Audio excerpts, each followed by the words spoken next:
l'eau potable en France serait contaminée à une vaste échelle. C'est ce que révèlent des analyses qui ont été rendues publiques ce jeudi. Alors de quoi parle-t-on exactement? Y a-t-il des risques pour notre santé et quelles sont les solutions? Salut, c'est Hugo, j'espère que vous allez bien. On est donc parti ensemble pour une nouvelle plongée dans l'actualité en une dizaine de minutes. En commençant donc par ce sujet-là et on passera ensuite aux actualités en bref. Alors cette information, elle a été mise en lumière par un rapport de l'Agence nationale de sécurité sanitaire de l'alimentation, de l'environnement et du travail. Alors c'est très long dit comme ça, mais on appelle souvent cette agence simplement l'ANSES, et c'est un rapport qui a été relayé notamment par le journal Le Monde. Très concrètement, un tiers de l'eau distribuée en France, à travers nos robinets par exemple, ne serait pas conforme à la réglementation, et plus précisément, on trouve en quantité assez importante aujourd'hui dans l'eau du robinet et l'eau potable des résidus de chlorothalonil. Alors le chlorothalonil, c'est un pesticide qui est utilisé depuis 1970, mais qui est interdit à l'échelle de l'Union européenne depuis 2019, et puis de façon effective en France depuis 2020. Cette substance, ce pesticide donc, était utilisé notamment par les agriculteurs et par certaines industries pour lutter contre le développement des champignons ou encore des moisissures. Et donc ce qu'on a là aujourd'hui dans notre eau, c'est en fait des résidus de ce pesticide, et ces résidus, ils ont un nom, on les appelle le métabolite R471811. Voilà pour le terme technique, si vraiment ça vous intéresse. Alors concrètement, qu'est-ce que ça veut dire? Eh bien ça veut dire qu'une grande partie des Français reçoit de l'eau potable qui n'est pas conforme en fait aux critères réglementaires de qualité. Et en gros, ce que ça veut dire, c'est que la concentration de ce métabolite excède la limitation qui est prévue par la réglementation, et ça veut dire qu'il y a donc potentiellement un risque pour notre santé. Et au passage, si on n'en entend parler que maintenant, c'est parce que ce métabolite n'était pas recherché jusqu'à très récemment par les laboratoires qui n'étaient pas capables de le mesurer. Maintenant que c'est le cas, eh bien on découvre donc ces différents éléments. Alors parmi les endroits les plus concernés, on retrouve notamment la région parisienne, mais aussi la Loire-Atlantique, où 9 foyers sur 10 sont touchés. Par exemple, dans la commune de Saffré, qui est près de Nantes, eh bien les valeurs qui ont été recensées par Atlantico indiquent que les niveaux de présence de ce résidu de pesticides sont 4 à 7 fois supérieurs aux normes et donc aux autorisations. Mais le truc, c'est que malheureusement, les résultats de l'ANSES, ils ne sont que partiels. Ça veut dire qu'encore plus de territoires pourraient être touchés, et plus globalement, c'est impossible pour l'instant de déterminer précisément quel pourcentage de la population est concerné. Mais vous l'aurez compris, ça concernerait au moins un tiers de la population en France métropolitaine, et selon le responsable technique d'un gros opérateur public qui a été interrogé par le journal Le Monde justement dans leur article, eh bien plus de la moitié de la population française serait a priori concernée. Alors une fois qu'on a dit tout ça, quels sont les risques? Eh bien le chlorothalonil est considéré comme cancérogène probable par les autorités sanitaires européennes, donc il pourrait entraîner le développement de cancer. On a aussi associé à ce pesticide l'apparition de tumeurs rénales, donc tumeurs au niveau des reins, sur des animaux en laboratoire. Maintenant attention, c'est important de noter que ces études sur le caractère cancérogène ou probablement cancérogène, ils portent sur le pesticide en tant que tel et pas sur ces résidus donc de ce chlorothalonil, donc ces résidus de pesticides. Alors ça change rien aux normes, je l'ai dit, on est bien au-dessus de ce qui est autorisé dans tous les cas, mais on a plus de mal à savoir aujourd'hui quels sont les risques pour la santé et pour la population, puisqu'on manque d'études pour l'instant. En gros, pour dire les choses simplement, le fait d'être au-delà des critères de qualité n'induit pas nécessairement un risque pour la santé, mais c'est donc quelque chose qui va être creusé. Enfin, il faut noter que certains s'inquiètent d'une sorte d'effet cocktail, en gros d'un impact cumulé de plusieurs pesticides sur la santé d'un consommateur. En gros, le risque, c'est un effet d'accumulation avec plusieurs molécules, plusieurs métabolites qui pourraient être dangereux. Bon alors du coup, quelles peuvent être les solutions? En fait, il y a plusieurs techniques pour essayer de revenir à une eau conforme. Je rentre pas dans les détails là-dessus aujourd'hui, mais on peut parler de charbon actif notamment, et de techniques donc très coûteuses qui pourraient atteindre d'ailleurs plusieurs milliards d'euros d'investissement, et pour tenter de filtrer davantage l'eau et faire en sorte qu'elle soit davantage aux normes. Le problème donc, c'est que c'est des techniques qui coûtent très cher, et c'est possible que ça revienne donc et que ça impacte directement la population. Et puis par ailleurs, c'est des techniques qui sont très énergivores, donc qui nécessitent beaucoup d'énergie. Maintenant, et c'est quand même important de le préciser, les spécialistes précisent que ce n'est pas parce qu'on est au-delà des normes de qualité qu'il y a nécessairement un risque de santé pour la population française. D'ailleurs, pour le moment, il n'y a pas eu d'appel à ne pas boire d'eau du robinet ou quoi que ce soit. Il n'y a pas forcément un risque pour la santé avec ces résidus. Et là-dessus, donc, des études sont actuellement en cours. Évidemment, on verra ce qu'il en est. Bref, pas de panique en soi à avoir dans l'immédiat, mais c'est une question qui me paraissait intéressante à aborder aujourd'hui, puisque ça pose une question plus large, la question de l'exposition de la population aux pesticides. Des pesticides donc qui, vous l'aurez compris, malgré leur interdiction, peuvent être présents ensuite au long terme.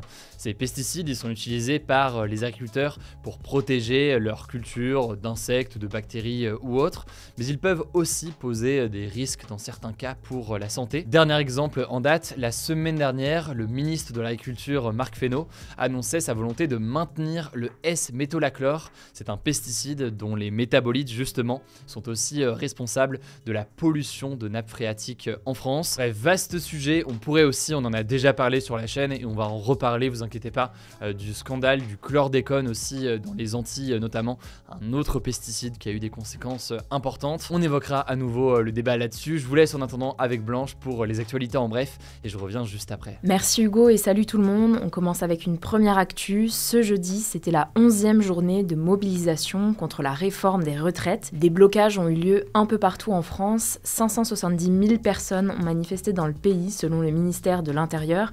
Et au moment où je tourne ces actus du jour, les syndicats n'ont pas encore donné leurs chiffres. En revanche, la CGT a compté 400 000 personnes à Paris contre 57 000 selon la préfecture de police. Dans tous les cas, les chiffres sont en baisse par rapport à la dernière journée de mobilisation le 28 mars dernier. En tout cas, une nouvelle journée de mobilisation a été annoncée par l'intersyndicale pour le 13 avril, la veille de la décision du Conseil constitutionnel sur la réforme des retraites. On vous tiendra au courant. Deuxième info, toujours en France, alors que les stations-service connaissent des difficultés d'approvisionnement, l'entreprise Total Energy a décidé d'élargir sa mesure de plafonnement des prix à 1,99 € par litre, qui a été mise en place le 1er mars, à tous les carburants. En fait, jusqu'ici, ce blocage des prix ne concernait que le samplon 95 et le diesel. Alors, sur ces deux carburants, le blocage sera mis en place pendant toute l'année 2023. En revanche, sur les autres, il restera en place jusqu'à ce que les stations n'aient plus de difficultés d'approvisionnement. En tout cas, ce mercredi, 6,95% des stations-service étaient en pénurie d'au moins un des carburants, essence et ou diesel, d'après des données du site gouvernemental des prix des carburants. Troisième actu, à l'international, Taïwan a annoncé ce jeudi avoir détecté 3 navires de guerre et un hélicoptère anti-sous-marin chinois près de son territoire. Taïwan, pour ceux qui ne situent pas, c'est une île qui est située au large de la Chine et justement que la Chine revendique comme faisant partie de son territoire. Et il faut savoir que cette démonstration de force de la Chine intervient dans un contexte particulier, juste après la rencontre entre la présidente taïwanaise Tsai Ing-wen et le président de la Chambre des représentants américaine, l'équivalent de l'Assemblée nationale en France, Kevin McCarthy, qui se sont donc tous les deux rencontrés à Los Angeles. C'est un rapprochement diplomatique qui ne plaît pas du tout à la Chine, car elle ne souhaite pas que Taïwan se rapproche de son adversaire, donc les États-Unis. Cette démonstration de force arrive aussi au moment où Emmanuel Macron est en visite en Chine. D'ailleurs, au départ, il avait prévu d'éviter de parler de Taïwan, qui est un sujet assez sensible, pour se concentrer plutôt sur la question de la guerre en Ukraine et des solutions à trouver pour parvenir à la paix. Mais avec cet incident, le sujet va être plus compliqué à éviter, on vous tient au courant. Quatrième actu, après une bataille juridique de plus de 15 ans, le gouvernement canadien a annoncé qu'il allait verser plus de 15 milliards d'euros à des familles autochtones qui représentent plus de 5% de la population canadienne aujourd'hui. Il faut savoir qu'au Canada, les populations autochtones, donc natives, qui étaient là avant la découverte de l'Amérique, sont souvent victimes de discrimination. Et ces discriminations, elles touchent plus particulièrement les enfants autochtones. En fait, au Canada, les services sociaux offerts par le gouvernement aux enfants des familles autochtones étaient inférieurs à ceux qui étaient offerts aux autres enfants. Par exemple, dans ces services, il y a des soins comme des médicaments ou des fauteuils roulants pour les enfants en situation de handicap. Et donc cette indemnisation du gouvernement, qui est d'ailleurs la plus importante de l'histoire du Canada, elle va pouvoir en quelque sorte dédommager les familles des plus de 300 000 enfants victimes du système. Maintenant, il faut juste que la justice valide l'accord, on vous tiendra au courant. Cinquième info, et ça concerne les Jeux Olympiques de Paris en 2024. Le comité de veille et d'anticipation des risques sanitaires, qui est la principale autorité sanitaire française, a alerté sur le risque d'augmentation des cas de virus comme la dengue, le Zika ou le chikungunya transmis par les moustiques. Selon l'avis du comité, en fait, l'organisation des Jeux Olympiques et d'autres grands événements sportifs internationaux attire des populations venant du monde entier et donc renforce les risques d'apparition de foyers de ces virus. Le problème, c'est qu'une augmentation trop importante des cas de ces maladies pourrait créer un vrai problème de santé publique en France et pourrait faire concrètement déborder les hôpitaux si rien n'est fait pour anticiper ce risque et s'adapter. Le comité recommande donc que des campagnes de prévention soient mises en place et que le système de surveillance, de détection et de gestion des cas soit perfectionné. Sixième actu, la France compte aujourd'hui plus de 30 000 centenaires selon l'INSEE, qui est un nombre record. C'est la première fois que le nombre de personnes âgées de plus de 100 ans atteint ce niveau et c'est aussi un record à l'échelle européenne. La France est le pays de l'Union européenne qui compte le plus de centenaires. A noter aussi que ce nombre est 30 fois plus important qu'en 1950 où il n'était que 200. Enfin, dernière actu, vous pourrez bientôt verrouiller vos conversations les plus secrètes sur l'application WhatsApp